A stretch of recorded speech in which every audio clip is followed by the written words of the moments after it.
Samantala, sinasabi namang gang rape victim sa Uslob, Cebu, namatay isang araw matapos na magsumbong sa pulisya. Ang kapulisan naman na binigyang linaw ang naturang krimen. Kaugnayan, kuha po tayo ng buong detalye sa pag-uulat ng Bombo Radio Cebu.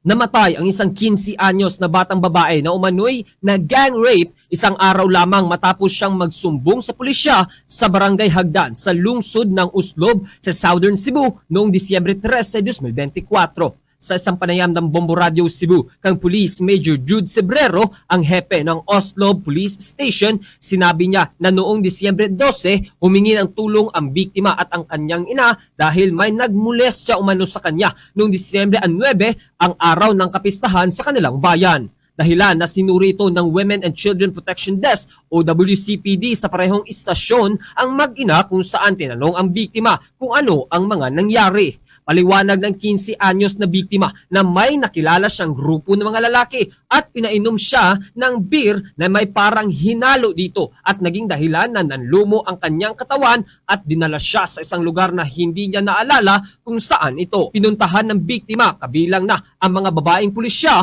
ang lugar kung saan nangyari ang panggagahasa sa bata. Matapos suriin ang lugar kung saan dinala ng mga sospek ang biktima, bumalik ito sa police station at ipinaliwanag sa anak at ina na ayon sa legal na proseso ay dapat itong dalhin sa pink room. Ngunit nakiusap ang biktima na huwag muna siyang sumailalim sa medical examination.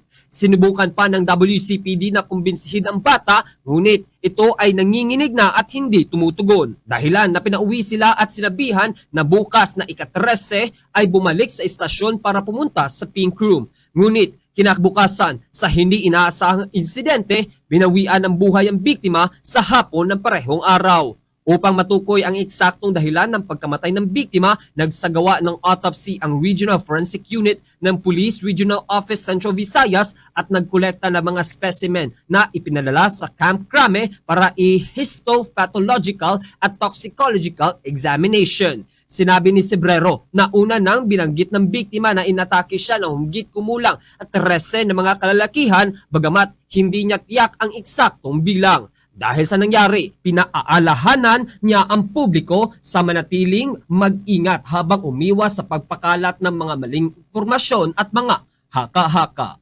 Nangyari o yung incident last December 9, nung fiesta ko ng mga lalaki na nakausap siya, napainom siya, dinala siya ng grupo na yon somewhere. Hindi siya certain kung saan nangyari. Time ma'am, medyo nag-take time sila dun sa pag-search kung sa banda. Bumalik sila dito sa police station. She was informed dapat ay madala siya sa Kingprop or Bausi. Fortunately, the victim was, she pleaded na hindi na lang muna siya magpa-medical examen. Mula rito, sa lungsod at lalawigan ng Cebu, ako si Bombo Ken Apor.